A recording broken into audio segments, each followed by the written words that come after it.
noite, amigos. Hoje nós vamos conversar sobre um tema da maior atualidade e da maior importância, que é o censo que está sendo realizado. Nós recebemos com muito prazer Clíner Dias Alencar, que é o superintendente do IBGE. O que é o IBGE? Instituto Brasileiro de Geografia e Estatística. O que é, Gleide? Isso. O Instituto Brasileiro de Geografia e Estatística é um órgão federal responsável para suprir o governo federal e demais governos, como também toda a sociedade brasileira, com dados oficiais da área de geografia e área estatística. Onde é que fica o IBGE aqui, a Superintendência de Pernambuco? A superintendência fica aqui em Recife, em Boa Viagem, e complementa a estrutura da superintendência 20 agências espalhadas pelo estado, sendo 3 em Recife e 17 em demais municípios do estado pernambucano. E você está vestido aí com o colete do recenseador, é? Justamente, esse é o fardamento parcial. Além desse colete, ainda temos o boné, que representa, né, a roupa que principalmente os recenseadores estão usando durante o campo. Eu digo principalmente porque atualmente somos uma equipe de quase 10 mil pessoas, sendo quase 7.500 recenseadores, mas o restante da equipe também utiliza esse colete e, se necessário, o boné para identificar os servidores do IBGE em campo.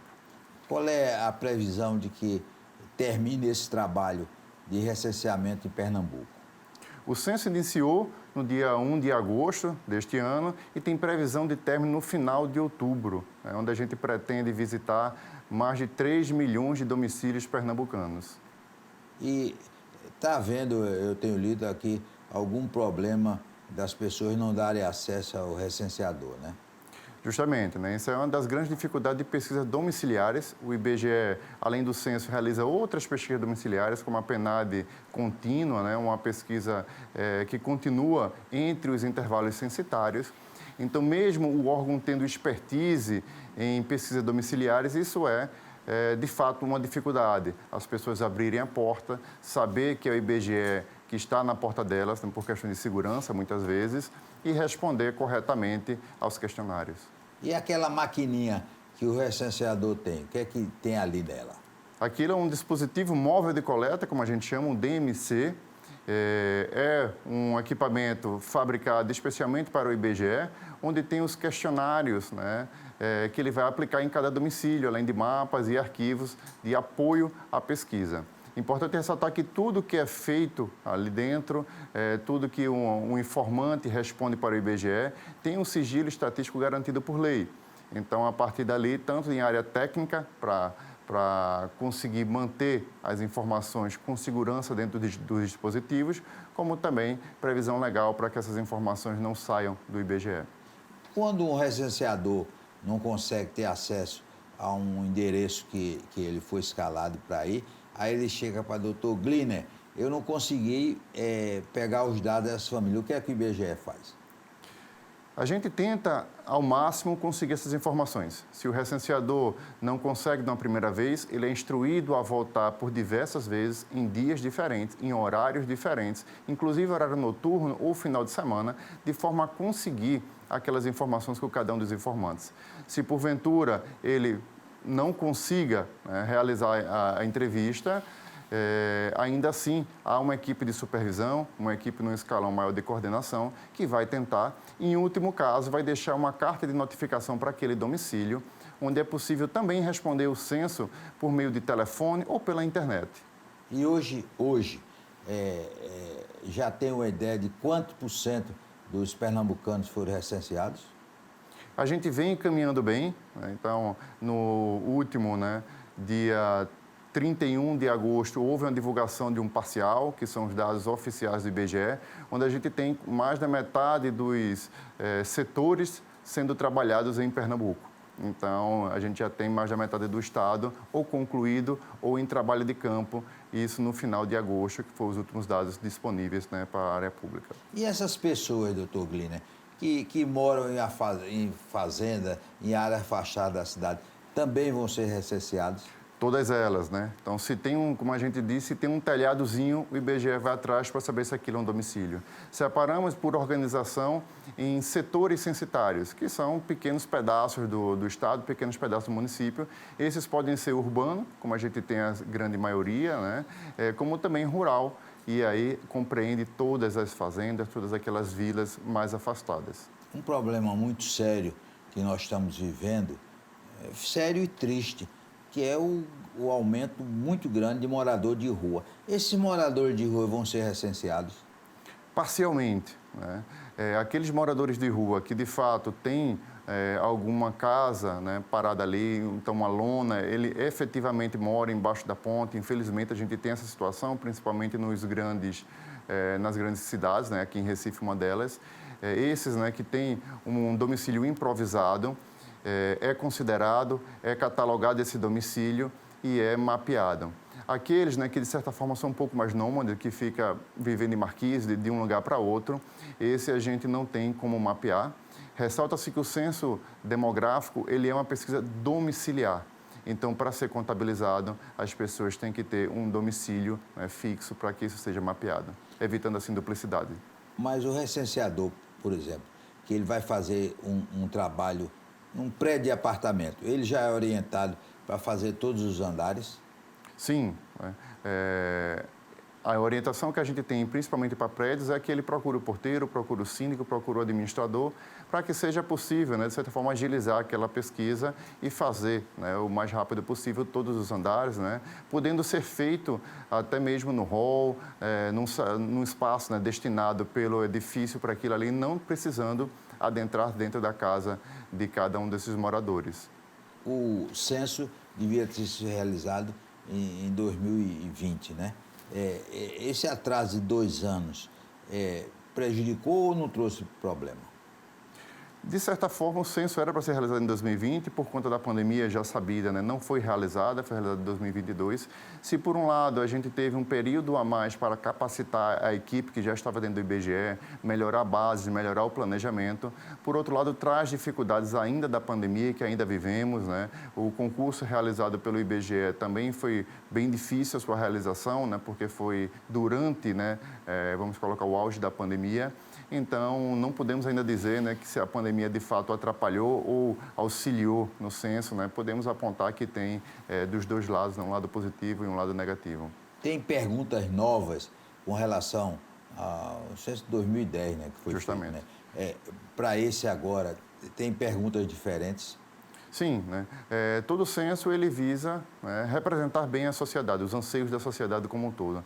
Num período, antes de iniciar o censo, período de planejamento, é aberta uma consulta pública para a sociedade para ver, né, o que é que é esperado, né, pelaquela sociedade e como a gente mensurar, de certa forma, a sociedade como um todo. Para esse ano, né, para essa versão do censo, a gente teve algumas inclusões, né, como, por exemplo, perguntas sobre o autismo.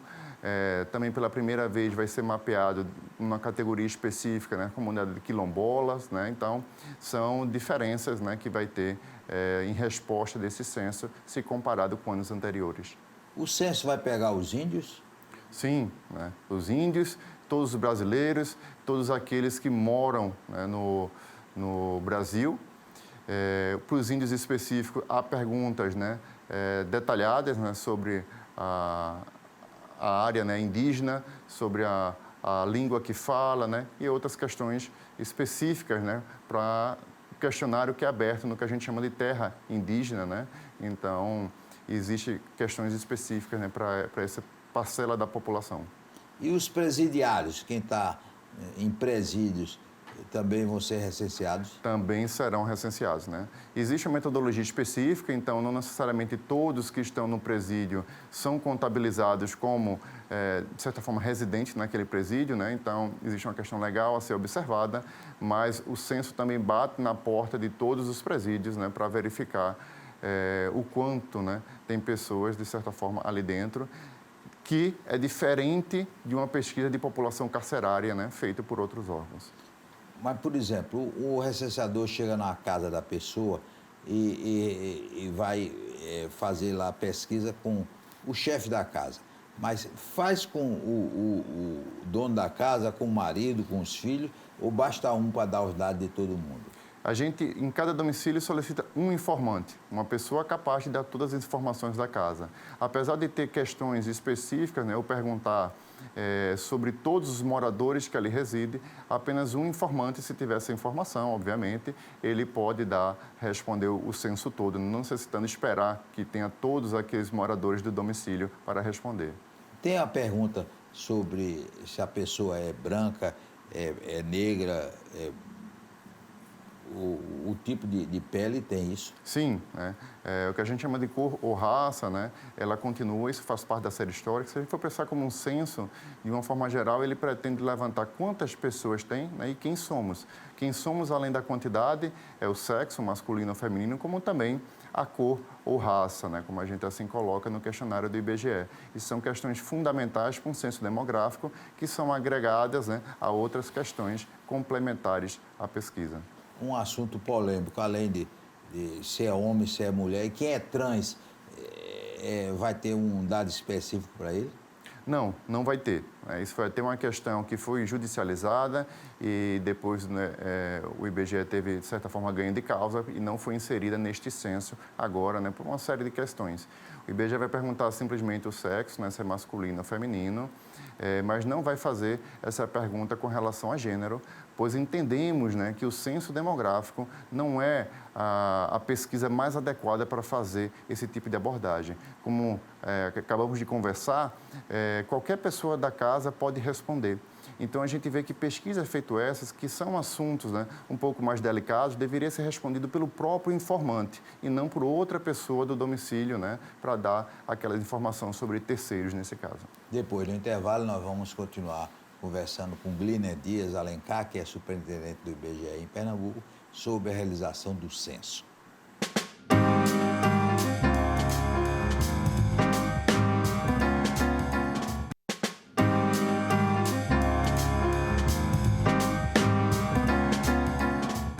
Nós vamos continuar conversando com o Gliner Dias Alencar, que é o superintendente do IBGE em Pernambuco. O Gliner, é uma coisa que muita gente não sabe, a importância do censo, que é com a descoberta do número de habitantes, que tem vaga em Assembleia, vaga de deputado federal, recursos que vão para os municípios. Tudo isso é importante e é o censo que vai dizer, né?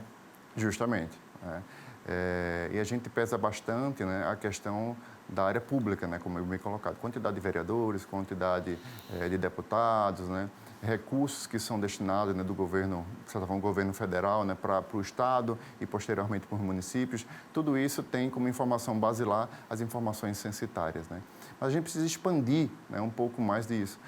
O censo, ele vai demonstrar, e para toda a sociedade, então as informações que o IBGE aponta são públicas e ficam disponíveis para qualquer um, quantas pessoas moram naquela região, né? Qual a faixa etária, qual o sexo, né? Também apontando qual a renda. Então, se você quer abrir uma lojinha ali naquele determinado ponto, a informação do censo poderá lhe auxiliar a dizer qual o melhor nicho de mercado a ser aplicado. Então, isso é apenas um pequeno exemplo, né? E a gente pode, com clareza, né, apontar que as informações censitárias, a maior pesquisa realizada pela nação, ela auxilia sobremaneira o gestor público, de uma forma geral, direcionamento de recursos públicos, recursos nossos, né, recursos de impostos nossos que são repassados para as entidades públicas, como também a iniciativa privada e pesquisa. Um ponto a ressaltar aqui é que quando a gente vai no médico, o primeiro ponto que o médico faz, de uma forma geral, é solicitar exames para saber qual a situação daquele paciente. Né? E a gente pode fazer uma reflexão muito semelhante ao censo. Se a gente pretende aplicar recursos públicos, né, para fazer melhorias, se a gente pretende abrir um negócio, né, qual a situação atual daquela localidade para poder a gente fazer, né, aquela demanda, né? Quem vai te dar esse exame, quem vai te dar a resposta, quem vai te dar a posição, né, que aquela localidade, aquele município, aquele estado está, é a operação censitária. E o IBGE se inspira em censos realizados em outros países? Sim, né? O IBGE não só se inspira, né, como também fonte de inspiração de diversos outros países. Né? O IBGE ele é reconhecido internacionalmente né, pela realização das suas pesquisas, inclusive do censo, né? Não é à toa que para essa operação censitária, em parceria, né, com a ONU e diversos outros organismos internacionais, estaremos recebendo no Brasil quase 40 representantes de países externos, né, para aprender um pouco mais como é que a gente consegue fazer uma operação desse porte. Um auxiliar importantíssimo no seu trabalho é o computador, né? E esses dados são mandados por computador e ficam aqui no Recife ou manda para a sede da IBGE? Justamente, né? Hoje não tem como a gente pensar num censo sem tecnologia, né? Como citamos no início da conversa, existe um dispositivo móvel de coleta, que a gente assim coloca, que pega as informações do informante.